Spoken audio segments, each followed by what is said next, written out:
Welcome to our channel. Today we how to reduce client drops with Constant Contact, quick tutorial step by step clearly.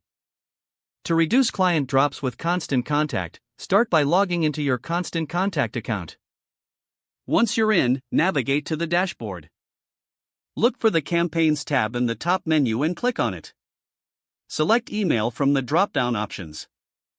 Next, click on the Create button to start a new email campaign. Choose a template that resonates with your audience's preferences. After the template loads, customize the subject line to grab attention. In the body of the email, include engaging content tailored to your client's interests. Use personalizations like the client's first name to create a connection. Incorporate clear calls to action that guide clients on what steps to take next. After crafting your email, ensure to preview it for any errors or adjustments. Once satisfied, run a test email to see how it looks in different inboxes. Analyze the report from your test email for any red flags. Now, navigate to the Lists section to ensure your audience is properly segmented. Create targeted lists based on client interests and engagement levels. Tailor your messaging according to these segments for better relevance. Then, return to the Campaigns tab and pick your email draft.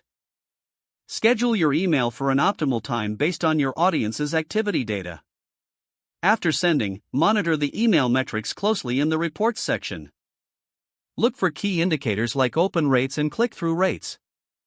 If you notice any trends in client drop-offs, adjust your future campaigns accordingly. Engage with your audience through follow-up emails, asking for feedback or re-engagement. Utilize the survey tools to gather insights directly from your clients. Make continuous improvements using the data collected from each campaign. By implementing these strategies, you'll build stronger relationships and reduce client drops effectively. If the page does not load, refresh the browser or try again in a private or incognito window.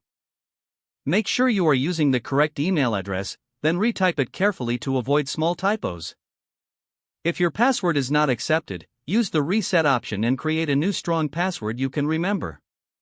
Don't forget to like this video and subscribe to our channel for more step-by-step tech guides.